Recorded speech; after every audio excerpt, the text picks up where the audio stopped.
All right, the Hangout is live on the air right now. Welcome to Online Basketball Clinics. I'm Todd Kozinka from Planet Hoops, as well as Online Basketball Clinics. Today's guest we have is Paul Hoover from Pro Shot. Welcome, Paul. We're going to, I'm going to just go over a few things to start with sponsors, and then we're going to get into it right away. Excuse my voice, I've been sick for a while, and just getting over it right now. So, Paul, welcome. Welcome. Thank you. Paul, where are you located? And tell me a little bit about ProShot, how it got started. And I know it's probably not a short story because I have read your ebook, but give us a little synopsis on how you got involved with becoming the ProShot coach. A little bit about we're based in Ohio right now, and I kind of moved back here. I'm a Southern California kid most of my life, and I moved back to Ohio. Basically, it was easier to travel. We do a lot of stuff in the Midwest and on the East Coast. I guess the best way to look at it was I started coaching when I was young. I started coaching basically high school when I was like 19, 20 years old. By the time I was 21, I was coaching a school in California called Mater Dei, pretty well known school. And I was kind of the grunt. I was the guy who had to take. I was the coach that had to take all the players to the shooting coach, and his name was Des Flood. He lived in Garden Grove. Very smart guy. And I would pick his brain all the time. And I thought, it was really cool because you could actually watch a player and see them develop within a few minutes. Where, a good offense sometimes takes, weeks to put in, and a good defense might take a year to put in. But shooting mechanics, you can actually change a person's shooting mechanics in a few minutes. And I thought that was like really cool. And so I've kind of been doing this now. We've been on the road now for about 6 years. I've been doing shooting instruction probably for 25 years. Um, so tell me, today we wanted to talk about your system. What specifically did you want to cover today in this 1 hour? We got roughly 1 hour. We can go longer or less depending on your time. But what was the main focus that you wanted to talk about today? Well, I just kind of covered the whole system. Just kind of, the biggest thing that I would like to do for coaches is kind of have them understand that you can change a bad player or a bad shooter into a good shooter, and you can change an average shooter into a good shooter. And one of the things that we get from coaches is a lot of coaches don't believe you can become a better shooter. We just did a Survey. we just sent out a questionnaire to over 1,000 high school coaches, and 84% of all high school coaches believe that shooting is a talent and not a skill. 84%? In other words, did you say? What was that? 84%? 84%. Wow. That is a talent. In other words, you're born to be a shooter. It's not a skill that you can develop. And I want to tell coaches that, you know what, we see results every single day. I just had 5 emails today where people are saying, hey, coach, we're the #1 shooting team in our conference. We're in first place. We've only lost 1 game this year. Or you have completely changed me. You've helped me as a shooter. Yeah.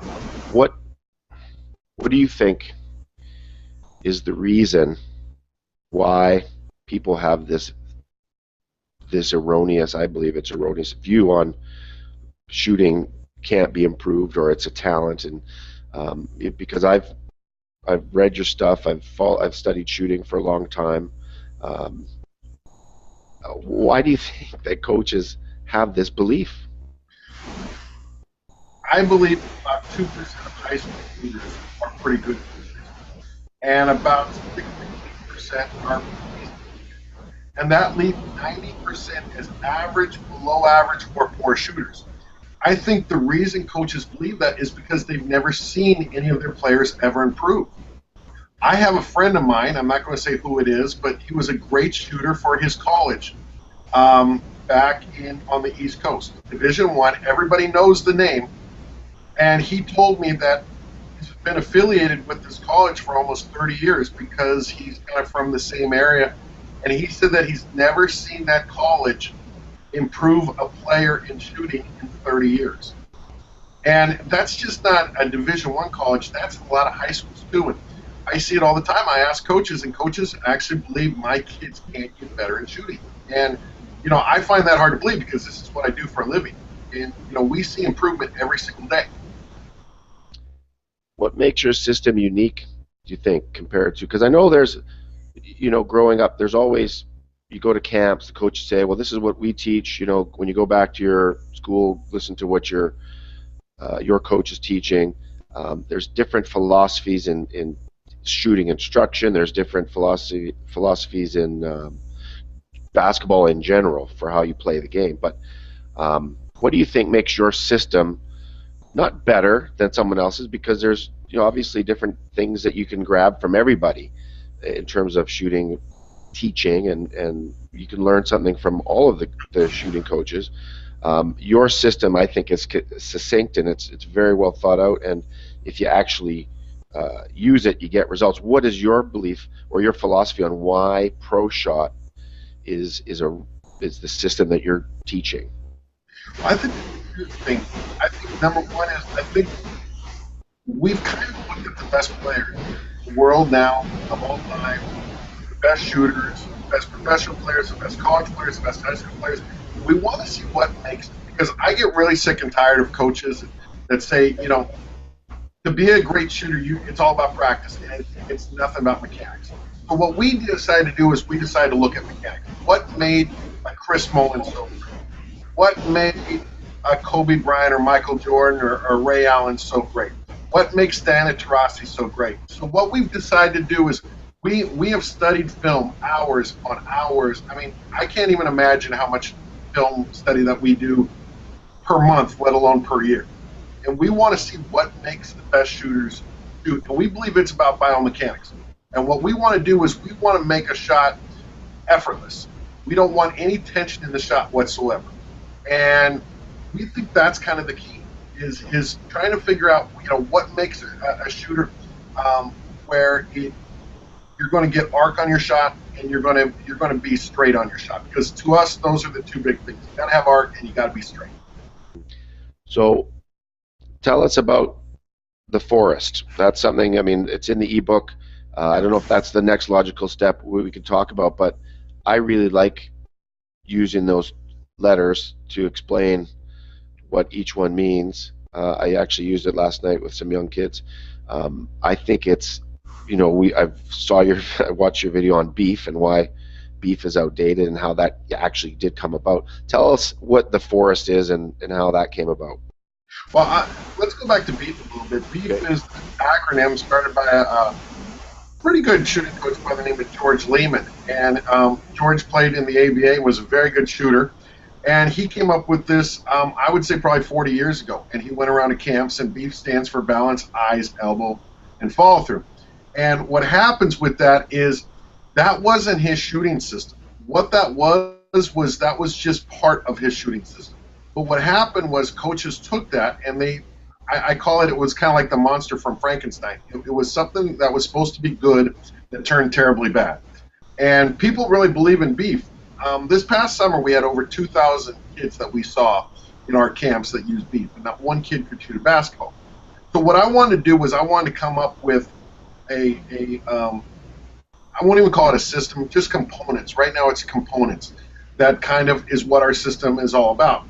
And it's called the forest, which stands for finger or follow through, the offhand, rhythm, which is the dip, eyes, the sway, which is kind of your shoulders go back and your feet kind of come forward a little bit, and the turn, which means body alignment. We want to align our body to the basket. And it was called the forest, which is kind of cool because in Ohio I actually live in a forest, and so it kind of worked out pretty well. And I think the kids have kind of taken to it. I will tell you this, at the beginning of February, we are going to come out with a new shooting system. The forest, are we going to scrap the forest? No. We're going to keep the forest. The forest are the components, but we have something a little bit better that I'd like everyone to kind of have. Probably about the first week of February, we're going to kind of show everybody what it's all about. It's going to be our big opening, and it's basically going to be how to put the forest together. Nice. Is that going to be in your new ebook, or is that the ebook that's out right now? There's going to be a replacement for that one. No, we're going to keep it. We have an ebook. It's 150 pages. It's called Pro Shooting Secrets. It's I like it. It's very long, 150 pages, 8 by 11. You know, people say the first thing I always say is, "Hey, have you read the ebook?" And people will always say, "Yeah, it's very, very long." What we have is we have a lot of stories in it. It's warm. It's fluffy. It's nice. This one, we're going to come out with an ebook in February. We're going to try to do January, but we've kind of moved it back. And the first ebook is going to be how to teach the system, and that's going to be for coaches and maybe even parents a little bit. And then the second ebook will be how to do the system. And so everything will be in that. Absolutely. Okay, now while you're talking, I'm going to attempt to see how this works with I'm going to do it right now. You'll probably be able to see it as well. I'm just going to show your website. Yeah. So you can see it right there. It's on the screen. The URL, I don't know if there's another one, but I know that the main one is focusedshooter.com. Is there another URL that people can use to get to your website? You can go proshotsystem.com or focusshooter.com. Either one goes to the same website. Okay, and the thing that's cool about this is while I'm scrolling and I'm sharing my screen, people that are watching the clinic can actually see this as well. And what's great about your site, I'm not thrilled with the purple color. I know you've changed it around, but that doesn't matter. That's just semantics. And but look at all the information. You got coaches shooting info, NBA stuff, ball handling and offensive moves, developing a quicker shot, and I know you got tons and tons of videos on YouTube, which I'm also going to show that channel. People are watching right now, they can see it's Pro Shot Coach on YouTube. And you've got how many videos you have on there, Paul? I think we're up to about 185. 185 videos. And they're all about 5 minutes long, maybe 7 minutes. Right. For the most part that I've seen. And but you know, you've got some great interviews there, but you really break it down, which is what I like. Shooting's 10 deadliest lies. That's one of your earlier ones, I think, that you did. I remember seeing that long time ago. But you break it down and you go into detail and you make it funny and you make it engaging, and it's good for kids as well. Kids like to watch it. So if you're watching the clinic now, check out Pro Shot Coach on YouTube and Focused Shooter, or what is it again? Pro Shot Shooting System? ProShotSystem.com. Okay. So I just wanted to get rid of those, take those off my screen right now. The other thing I want to do right now is just talk a little bit just about sponsors that we have. I'm going to show that on the screen right now because we can't do this without sponsors. Coach's Eye, they're one of the first ones that came out and helped us. That is an app that you can use on your Android, on your iPhone, on your iPad, and it's basically a motion analysis. And I think that would actually probably be good for, I don't know if you're aware of it, Paul, but for breaking down the shot on an iPad, you can film it, and then it's got some great tools where you can do slow motion and you can draw on the screen, you can zoom in, you could reverse. There's a little flywheel, you can go back and forth, and I think it was only on the iPad. It's a $5 app. So that's Coach's Eye. That's a really good one. And the other one I have to talk about is Coach RB, Randy Brown. Randy is one of the founders of Online Clinics with myself. And he's got a great website too, tons of information on there. So check out CoachRB.com. He's specializing in helping coaches get to the next level. If they're a high school coach and they want to get to a college job, go to his website. He'll help you out on that. He's got a really good program. Okay, Paul, what did you want to talk about next? Tell me the next phase of what's not I don't want you to let the cat out of the bag for what's coming, tell all the secrets for February, but what comes after the forest? Well, I think there's so much more that we can do besides the forest. The biggest thing that I think for kids is to find a system that is self-correcting, where they can correct their own misses. They can understand. The biggest thing that I tell people is when you're shooting, number one, you have to understand the direction that you're missing. Makes sense, right? And there are four directions that you can miss: short, long, left, and right. And you know what's fascinating about that, coaches? We go to a lot of camps, and I ask that how many directions are there? And there are four. Can you name them?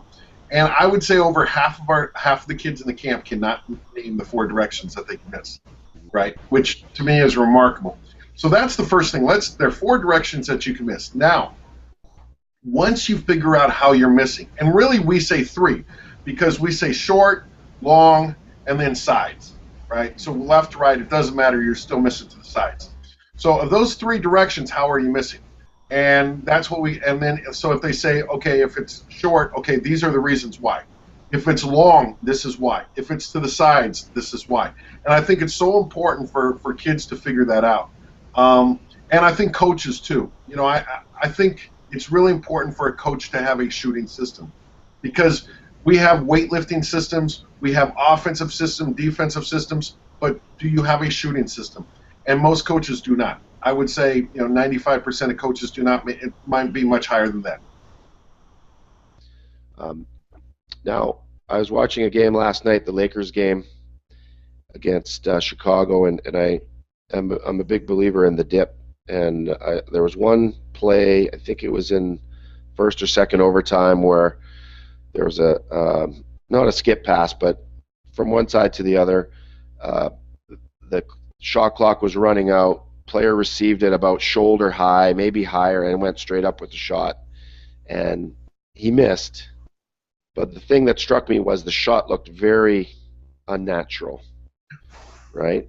He didn't bring it down for rhythm, and he missed. Now, I think a lot of coaches might say, well, hey, the shot's getting off faster. I know what your philosophy is on that. We can touch on that. But the point is, if you don't make the shot, what does it matter how fast it gets off, right? And I don't know what the stats are, but I don't see many great shooters making long shots without coming into rhythm and dipping that ball. And what's the actual timing on that in terms of if you had a coach that said, hey, it's too slow. I think you've done a study or you've timed it or something like that. What's the difference in terms of timing? And to us, we don't think there is a difference, because we believe that when you start here, you have to set it anyway. So if you don't bring the ball down, you have to set it. Yep. So we actually believe it's as quick or quicker. I will tell you this: if you do it slow, it's going to be slow. Just like anything in life, if you do it slow, it's going to be slow. I think it's funny. I get coaches that come up to me and players and say, "Well, coach, if somebody's right on me, how do I dip the ball?" And I'm like, "You don't shoot the ball." I'm amazed at how many questions I get. That to me, that may be one of the dumbest questions in basketball I've ever heard. If somebody's on you, you pass the ball or you drive, and if you have to get your shot off, then you're probably going to do a step back or a fadeaway. That's how you get your shot off. But I think what's so funny, because we get a lot of people that are anti-dip, and if you look at all the greatest shooters of all time, from Pete Maravich to Larry Bird to Chris Mullin to Mark Price, they all dip the ball. Every single one. And to us, the best women players as well dip the ball. Diana Taurasi dips the ball. Maya Moore dips the ball. I think that has something to do with it. It's rhythm and power. That's what the dip is. You know what it's like? It's like in golf. That is your backswing. In golf, you need a backswing. In tennis, you need a backswing. You even get like throwing a baseball or throwing a football. That's your backswing. You need a backswing when you dip the ball. Yeah. No, I think if you actually just go out and try it, if you're a coach or if you're a player, if you actually go and compare, it might be awkward at first if you're not used to doing it. But I think most people will actually come to the realization that they do it anyway. Yeah. They're not even realizing they're doing it. It's funny, I talked to Nick from B-Ball Breakdown, and he was interviewing Bradley Beal a few days ago. And Bradley Beal says, yeah, I dipped the ball, but I'm trying to get out of it. And he doesn't understand that's what made him such a good player. So we're going to do a video on that real soon. Because a lot of these players, believe I got to take the dip out of my system. No, keep it in. That's what makes you the shooter you are. Why do you think that they think that? Is it their coaches that are their NBA coaches or their college coaches are telling them, hey, don't dip the ball, it's too slow? Where is that coming from? Yeah, that's what we believe. We believe it's all about coaching because there are some things that coaches tell you that can absolutely destroy your shot, and that's one of them. And so I think they hear it, and if they hear it enough, they're going to believe in the coach. And yeah. It's nice in theory, but it just doesn't work, you know. So Okay, let's go through a few of these topics, and also like with that was the dip, the rhythm. What about the finger? And how did you come? I remember watching one of your videos talking about the actual, you know, the strong finger. Eddie Palabinskis, I think you talked about that. Tell us a little bit about how that component came about. well, I went to a Laker game. I had really good seats. Somebody gave them to me, and I'm a big Kobe fan. I know there's a lot of Kobe haters out there, but there might be some Kobe lovers, so that's a good thing. But I'm watching Kobe shoot, and you know, he's a pretty good shooter. He's not too bad, and he does this crazy thing called the finger. So instead of going four down on his follow through, he'll dominate more with his index finger, and I thought it. I looked at it and it was kind of crazy. And then I realized the reason he does that is because whichever finger you move, so if I move, let's say, these two fingers down, the ball is going to come off those two fingers. If I move all four down, you don't know which finger it's going to come off of. It could come off index or it could come off ring. And then when Kobe does the index finger, that's what the ball comes off of. And so then I started doing some research. I realized, hey, Michael Jordan shot that way. You know, and we've had a lot of players. I would say most of our players like the finger. We do get some resistance. We used to believe the finger we were kind of like I've been introduced as the finger guy, and that's the finger guy. Yeah. And we really used to think the finger was the whole key to shooting. And we kind of realized that it's about alignment. It's about squaring your elbow, squaring and we shouldn't even say the word squaring, aligning your hip, your elbow, your follow through, everything to the basket. And to us, that's kind of the key. We like to say that the release is not the engine of the train, it's more the caboose. It's kind of what follows. Let's talk about that then in terms of the squaring, because that's a huge controversial topic among shooting coaches and coaches in general and players. Square your shoulders, square your toes to the basket, chest to the basket. I've heard that all my life, right? And then once I realized, hey, you know what? When I was taught how to shoot a free throw in high school from Eastern Washington University basketball camp, I remember that summer it was open stance, and I'm thinking, why are we standing like this? I'm thinking about this, and I never thought much about it after that. But all the years I would teach square up, because that's what everybody taught us after that. Square your shoulders.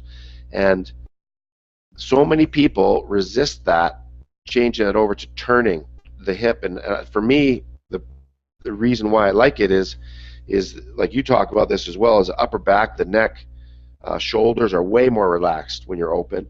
And it's like a boxer in his stance. They don't stand square.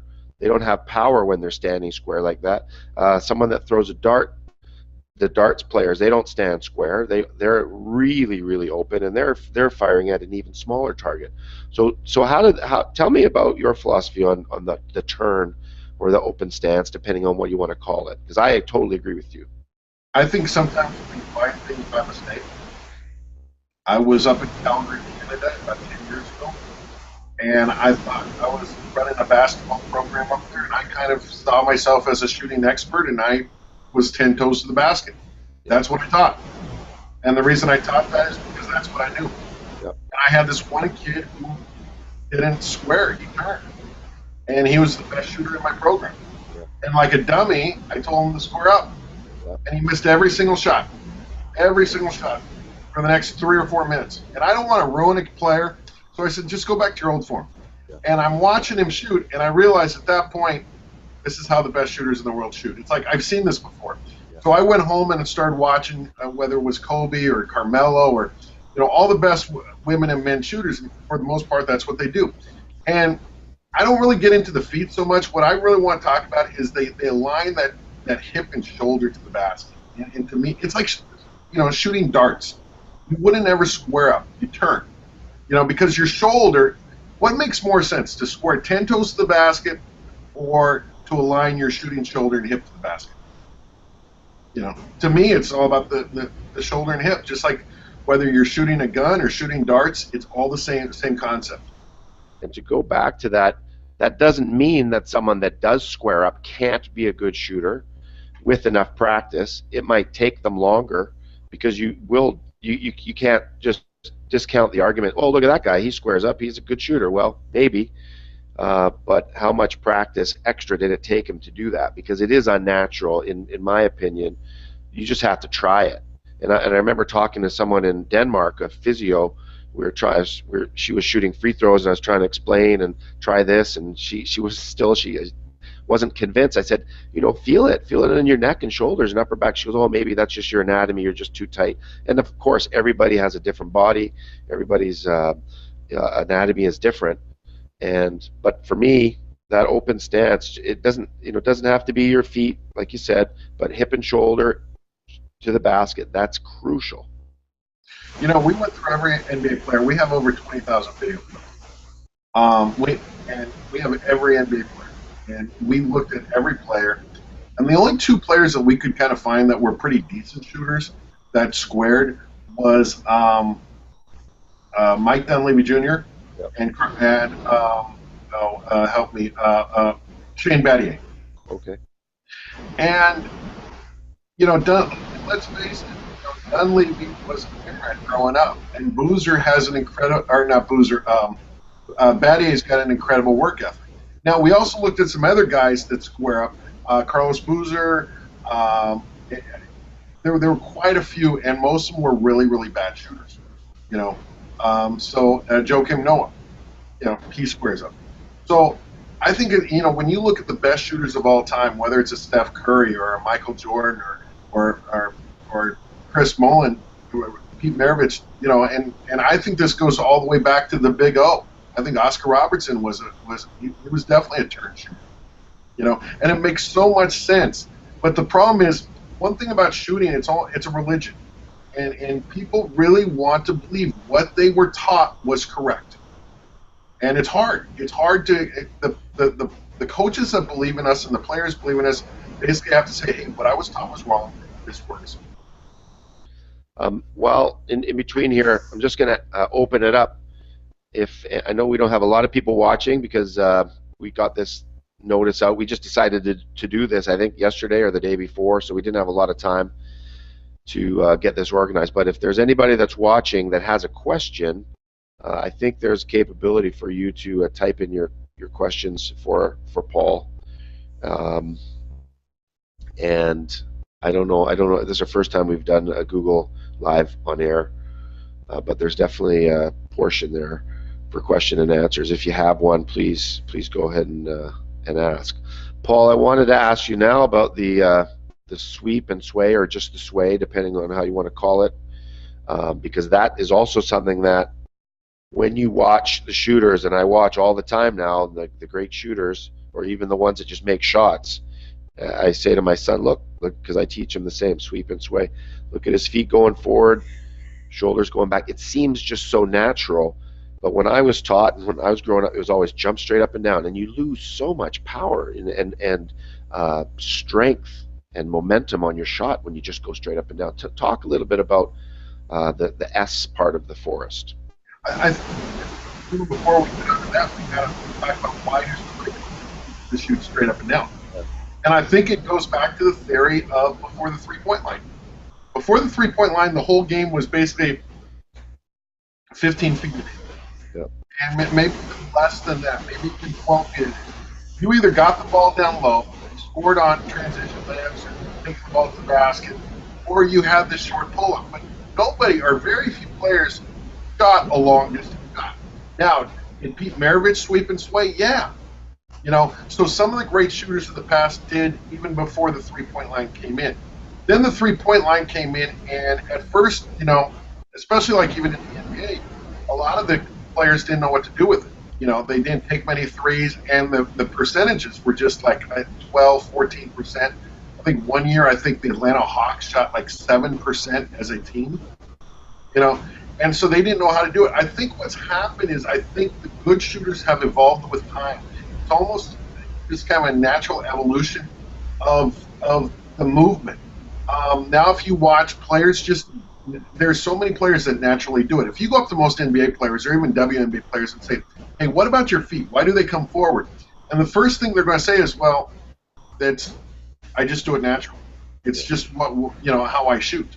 Well, I think what's happened is they've taken so many shots over time that their body now is just kind of swaying forward, and the shoulders just naturally go back. You get more arc that way, you get more power, you get more range, and you get less tension. So I think that's really, really important.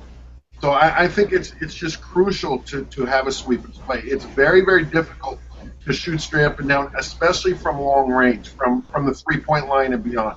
Right. How does that apply? I was thinking about this yesterday. How does that apply to free throws? Obviously, you don't jump on your free throws and you don't jump over the line and all that stuff. I remember hearing the coaches nose in front of your toes, nose in front of your toes, and maybe when you start, but on the release, it's going to be different. But how does that apply to the free throw?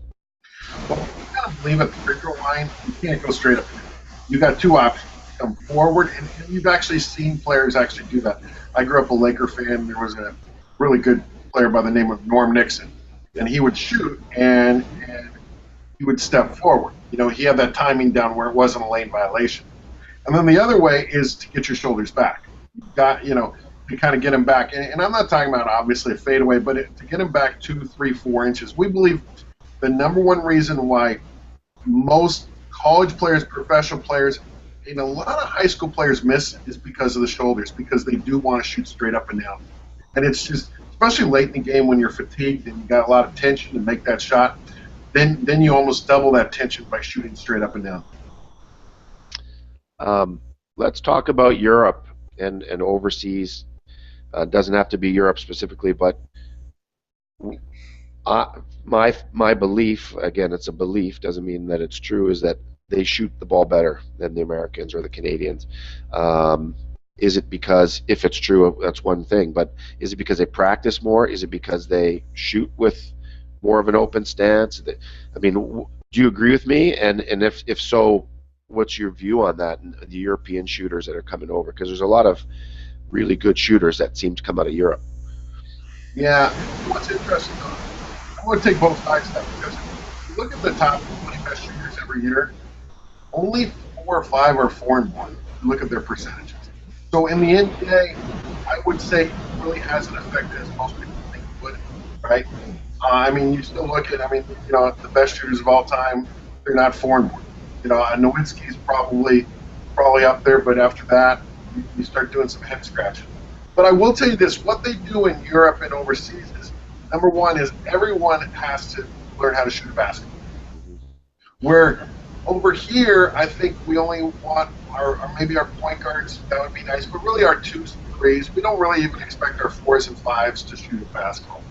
And that's the crazy thing about it. I remember I went over to Sweden back in 1990.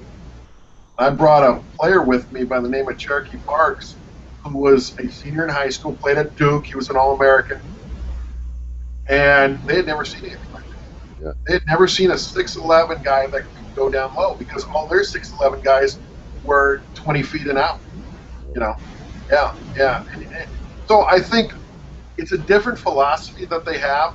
I do think they do shoot the ball pretty well. But I think we can shoot the ball pretty well too at the highest levels. I don't know how well they shoot at a younger age. The other thing that they do in a lot of countries is they don't have the 3-point line until you're like 14, 15, 16 years old. And I think that's really important as well. Yeah, interesting. Let's talk about the eyes component, because that's one thing that, again, probably will be controversial. When I shoot, I have to look at the rim first. I've always done it, and I don't think there's anything wrong with finding your target. On the release, you teach to follow the flight of the ball, eyes go up and watch the ball. Is that correct? After you released it, it doesn't After matter. you, okay, Right? after And you release it. after you release, our whole thing is we started watching the best shooters. Steph Curry, Ray Allen, uh, uh, Reggie Miller, Steve Nash, Steve Kerr.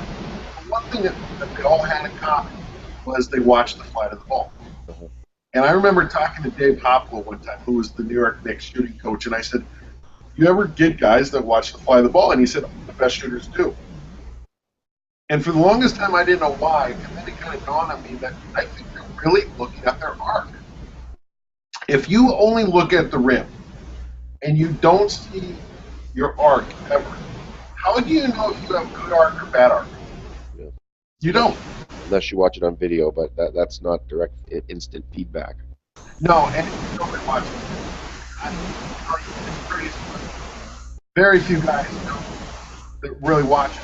Kobe's an example. He really doesn't have great arc on the shot. He doesn't watch his arc.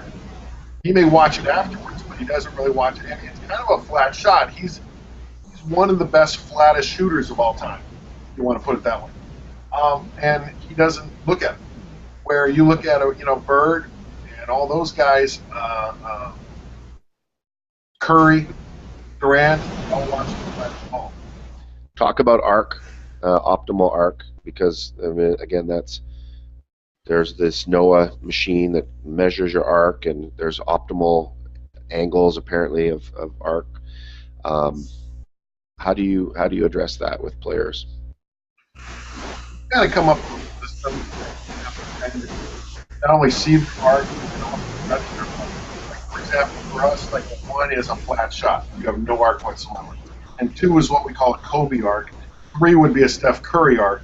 I guess 3.5 might be a Jamal Crawford arc. And four would just be kind of like stupid arc, just like hitting the roof almost.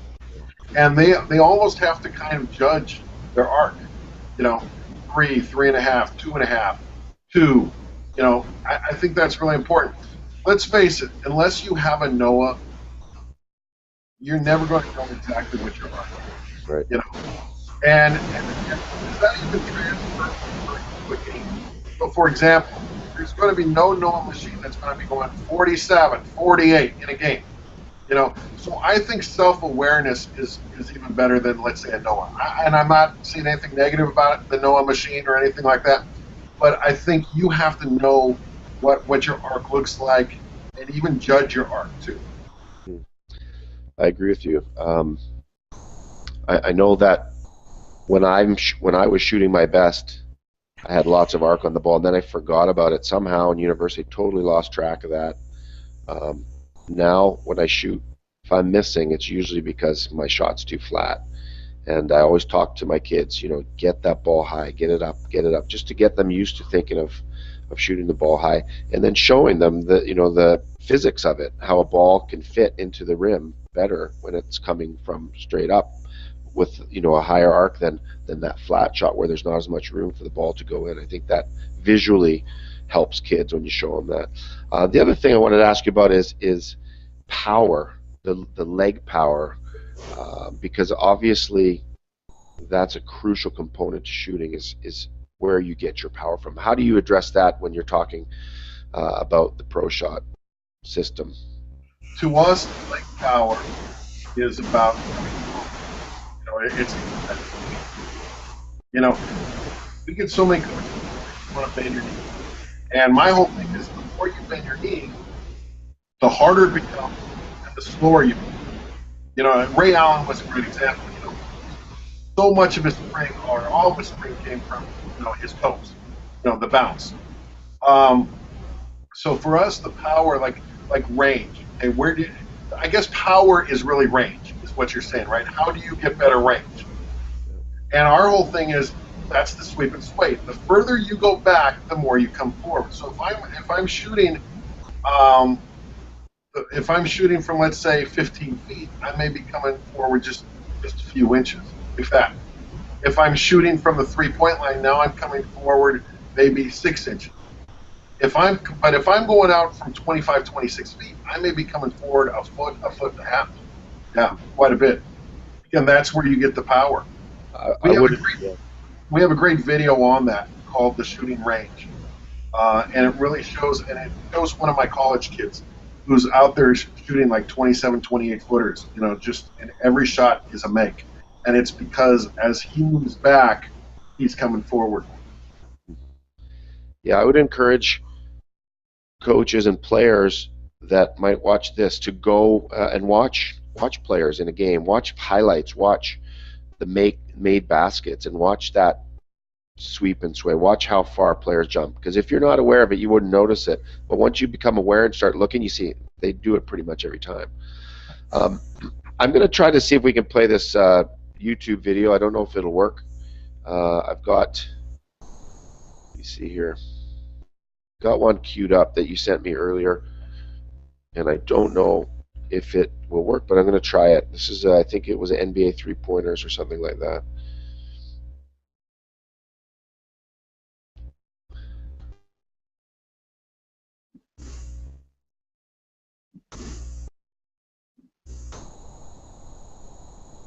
I hear something. Yeah, I don't know if it's a YouTube app that you can play videos directly within the program, but I don't think it's going to work. I tried to do it earlier, but that's fine. Once again, everybody can go to our website or go to our YouTube page, and we at the end of our YouTube video, and the saying is, if you actually take time to watch, very good outrage. People actually do believe in what's they see. And I would encourage everybody, if you go to our website, as of right now, you can't buy anything. Everything we can give away. We really want to change the world in regards to. We may be the only shooting website out there that's like that, but we do offer our ebook for free. We offer all our videos for free, and we try to make them as entertaining as possible. I think you had talked about that, and Yeah. we try to make them fun. People say, who do you make your videos for? And I want to make them from the fourth grader, just learning the game, all the way up to Phil Jackson. Mhm. No, I think that's great. Um, is there any parts of the shot that we haven't talked about that you wanted to discuss? We speed is that we haven't really. We get that question a lot. How much do you put your shot? Probably get that question too as well, right? Yeah, yeah, And our whole belief is we really like the hop. I know there's basically two rules. Most people are about 1-2 because that's what they were taught. And we really believe the hop. We believe it gives you more rhythm. But we also believe it makes you a little bit better athlete off the dribble, off the pass. Like if you give me a bad pass and it's a foot and a half outside of my zone, I'm probably not going to, with the 1-2 step, I'm probably not going to be able to take that and be able to shoot that correctly. I'm probably going to just have to gather and either pass or go into triple threat. When you do that off of a hop, I can get that anytime I want. explain the hop, what you mean by that for some that don't know. Ball's in the air, you're in the air. Pretty much you're going to go. What you what? Yeah, it's basically a jump stop. You're going to go down and spring right back up. There's very little contact time with the floor. And other people have called it different things. We call it the hop. Some people call it the bounce. Yep. We do get some feedback. People say it's travel. It's not travel. You're allowed to do that. It's how we believe for the most part, all great shooters use the 1-2 and the hop. Yeah. We're a little surprised. My coach said, no, you have to 1-2, and I'm like, well, the best shooters of all time. That's not. Ray Allen was more hop than he was probably 1-2. Curry's a little bit of both. Durant's more hop than he is 1-2. Korver is probably more hop than he is 1-2. So. Yeah, I mean, I think it might depend too on what you were taught growing up, what you're comfortable with. But also, I would bet that a lot of coaches don't emphasize your footwork enough when it comes to shooting and getting yourself ready and balanced. And I grew up with the hop, and it was really comfortable. And then I started trying to do the 1-2, and I just found that I was never on balance, and it felt very awkward. But I don't know if that's because I didn't practice it enough. But the other thing about the hop that I like is you can use either foot as your pivot foot after that if you don't decide not to shoot, right? And you can go around guys. The Canadian, did you learn the Canadian two-step when you're up in Canada? Do you know what that is? A step and a half? Oh. Canadian two-step, they call it. And I think it would be called the travel now, but I remember it's a 2-foot stop. And I think you can do it in FIBA, but I don't think you get away with it in North America anymore. But just coming down to a 2-foot stop and then taking one step and doing a layup after that, right? So you've got your 2-foot stop, you take one step and you pick up your back foot and you continue on and do a layup. So you're just taking one step. Wow. After, right? So hop, jump stop, one step, and then lift up and you go on. And they call that step and a half when I was growing up. And then the Canadian two-step, they'd call that at basketball camps in the summer. I'm surprised you haven't heard of that, but I don't see anybody using it anymore, but it was a tremendous move because it allowed you to gain so much distance after you jump stop, right? And everyone kind of froze because you could get around anybody using it. When I was a kid, I did learn about the loony and the toonie. Yes, the $1 coin and the $2 coin. Absolutely. Yeah, fantastic.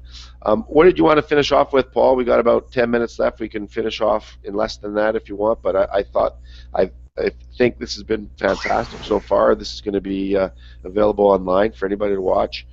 Did you have any specifics that you wanted to go into before we finish? Well, I want to talk about two things. One, I want to talk about, hopefully this gets out to some coaches. And, like we put out this questionnaire, and one of the questions that we were really surprised that we got out is with coaches, do you teach shooting during the season? And 95% of all high school coaches said they do not teach shooting at all during the season. And, what's your feeling on that? I'm shocked to hear that, but I can see why, because I think the mentality a lot of times of coaches is, we've got to spend time on our team stuff during the year. Do your shooting on your own, and they expect the players to just do the repetition, right? So they don't provide any feedback or constructive criticism on how to get better. So they leave it up to the shooter. They leave it up to the athlete, and that's what I think happens and why they don't do that. But I think it's a huge mistake. Yeah. I think the other thing that I get is, well, should I change my form during the season? Or as a coach, should I change my players' form during the season? And the first question I have is, well, how are you shooting? Well, yeah. Terrible. Well, it's change. Yeah. I don't understand the idea that you only change during the off season. If you're struggling with it, I got two words that and we should change this. We should no longer be called the pro shot system. We should be called the fix it system, because that's my two favorite words. Fix it. If it's broke, fix it. If it's semi-broke, let's fix it. If you're having problems with your shot, let's fix it. Let's quit. Yeah. Go ahead. I was just going to say, do you think that age has anything to do with it? Because certain players or coaches believe, he's too old now, and he's been shooting this way so long, we don't want to change it, it'll mess everything up. But like you said, if his shot is broken, why continue to leave a broken shot? Listen, as coaches, we all pass it on to everybody else. College coaches believe high school coaches should teach shooting. High school coaches should teach middle school. Middle school think the elementary school. This is the biggest farce I've ever seen. I was talking to a coach the other day who actually knows a coach that he coaches with, who is a 6th grade coach, who says the kids it's too late for them to learn how to shoot. Really? And I hear stuff like that, and I just can't believe it. Because I believe college players, I believe NBA players, I believe you're never too old to learn to shoot a basketball or to become better. Yeah. It's in basketball, you're either getting better or you're getting worse. It's time we have to get better.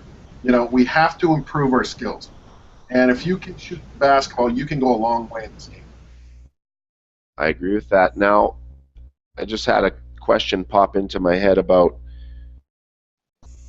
if a kid is watching this, or he's, a lot of times kids learn by watching, like by looking, and they watch their favorite player in college or high school or NBA, and they say, I want to shoot like him. I remember doing that myself. I watched just because if I couldn't get the instruction, I remember reading stuff about shooting, and then I'd watch certain players, and you try to copy them. Who would you recommend that young players or any player actually study? I think there's a lot of them. I really do. We get a lot of people that you should never watch NBA because you'll pick up bad habits. And it's like, but some of the best shooters in the world are in the NBA. I mean, I love Durant. I love Damian Lillard, JJ Redick. I think there's a lot of them out there. Now, the one thing I want to tell people is, you may not look exactly like JJ Redick shot, because he may be stronger than you. He may have a longer wingspan. Kevin Durant is a perfect example. You're probably not going to be 6'10". What I would say is, look at the best shooters, all the best shooters, and figure out what makes them so good. And to us, there are 4 things that make them good. Number 1, we think they have pretty good release, because we think release is pretty important. Number 2 is they all dip, they all turn, and they all, and we think those are the keys. And if you look at all great shooters, whether it's Lillard or whether it's Hoover, and you can go on and on and on, they pretty much do that. How long do you think it takes to become? There's a difference now between good shooter and a great shooter, and how long does it take to become proficient? You've heard the book. I can't remember the name of the book. The 10,000 Hours. There's different theories and philosophies on how many shots it takes. I've heard it thrown out 100,000 shots.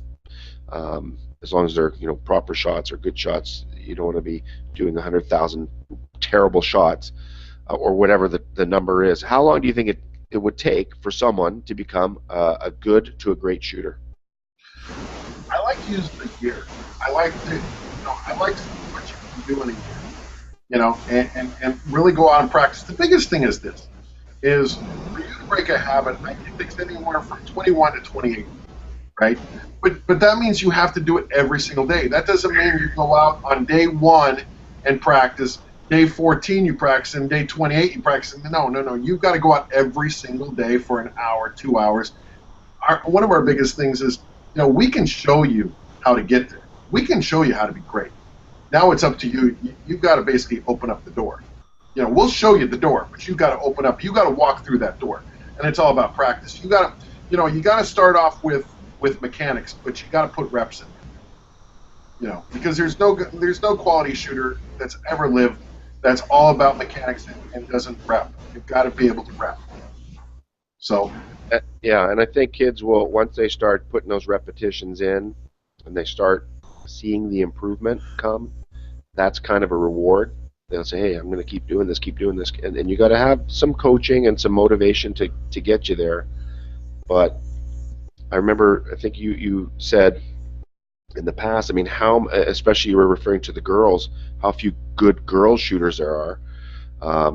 If you could be a good shooter and be a female player, you're pretty much guaranteed a scholarship, because there's so few good female shooters. Maybe we'll talk about that right now, because that's a whole different topic. But and the touch on the reasons why.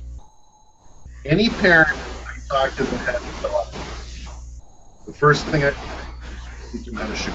Now that doesn't mean it's not. I don't want you to shoot.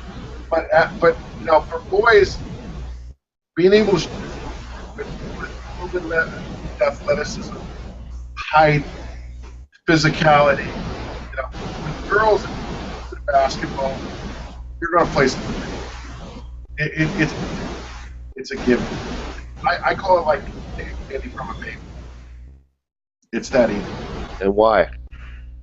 Because there's so few women shooters out there. Here's the reason. One of the reasons why is because I believe girls want to please their coaches. So when a coach tells them to bend their knees, they're going to put their butt to the floor. If a coach tells them to start the ball high, they're going to start it 2 feet above their head. They want to please their coaches. Guys are about comfort. They want to feel comfortable on their shot. Comfort is very, very important. For girls, they don't care about comfort. And I think the biggest thing for girls is teach them the mechanics, teach them the sweep and sway. Please teach them the dip. Because girls don't like to dip because they're so rigid. And if you can teach them to dip and be able to get that nice rhythm. The one thing that I would tell girls is have a rhythm when you shoot, because so few. Danitrassi's got a rhythm. Cappy Pondexter's got a rhythm. And you go down the list. Maya Moore's got a rhythm. But if you look at most girl and women, they have great rhythms to their shot. Yeah, interesting. So all the female coaches, female players, take heed and listen to that, because I think that's really important. I watched your video on that, and if you want to go into more detail, watch Paul's video. It's on his YouTube page. Anything to finish off with, Paul? One of my favorite topics. How much longer we got? Well, it's almost been an hour, but we can go over the amount. Well, one of my favorite topics is the fog. The fog. That's what I wanted to ask you earlier. Yep. Yeah, and the fog is when you think you're doing something, and you're actually doing the opposite. So, for example, when you think your feet are squared up to the basket, or you don't dip the ball, or you don't sweep and sway, but you're actually doing it. And we see it all the time from NBA players. J.J. Redick believes he's got 10 toes to the basket. Yeah. And yet, nobody in the NBA turns more than J.J. Redick. When he lands, a lot of times he's at 90 degrees. So he may start squared, but he's going to land at 90 degrees. And I just love the fog because I hear so much, even from coaches. And I'll say, well, go ahead and shoot the ball. And because they'll say, hey, you got to square your feet, got to square your feet. And then I'll watch them shoot, and they'll have their feet turned. And I think it's a remarkable thing, the fog. It's probably one of my favorite subjects to talk about. Yeah, and if you want to learn more about that, I would recommend downloading Paul's ebook, because he talks about that in his ebook. So that can be, you can get that at focusshooter.com or yep. ProShotSystem.com, ProShot System. Yeah, you can get our ebook that talks about the fog, and then we have 2 or 3 videos that we talk about the fog as well. Okay. Yeah. Yeah. No, I think it's been great, Paul. I really appreciate your time today, and hopefully the viewers got some benefit out of this. And also, we're going to put this back up live. You can post this back on your website, and we're going to try to build up a community of coaches on the online clinics website and through my Planet Hoops as well. I think technology allows us to share the game like no other time in history. We can have people watching this live anywhere in the world as long as they have an internet connection. So literally thousands or hundreds of thousands of people can watch this or can replay it over and over again. And we went over some really valuable information. And we could do these clinics on any topic, which is something that I have a passion for. I enjoy sharing and learning myself as we do them. Yeah, it's a great opportunity. One thing that I would put in YouTube is technology. So much. And whenever somebody says, well, you know what, I know all the best shooters in the world square, or they shoot straight up or down, or they don't tip the ball. The first thing I say is, hey, go to YouTube. We grew up when the NBA Finals were on at 11:30 at night. They were on tape. Like, I might be a little bit older than you, but I remember those days. And now you can actually watch, literally 20 games a night. Yeah. So there's so much, whether it's on television, whether it's on cable or satellite or internet or YouTube, there's so much to learn from out there now. I agree. And HD, 10 different angles, replays all night. And back in the day, the black and white, totally different. You can go on YouTube and watch the highlights. Just like you can watch any game pretty much, international games, Olympics, World Championships. It's incredible. So hopefully we can keep using this technology and help people learn the game. And also what I like is the sharing of ideas. Like people going back and forth and sharing and questioning and not just taking everything as truth and saying, because I know you like it when people challenge you, and I saw one of the on the world's greatest shooting Facebook thread the other day. It's just back and forth. It's good to be challenged and come back and forth and give your answers and your reasonings for things. That's the way I always say about have an open mind. Open mind. Whether if you're a player or a coach or even a parent, you got to have an open mind and see can we better our knowledge? Can we better our talents out there? For sure. Okay, Paul, I'm going to wrap this up. Once again, thanks very much. FocusShooter.com. Head to his website, onlinebasketballclinics.com. Sign up to get all the information for the future free clinics. We'll get this posted for you as well. Thank you.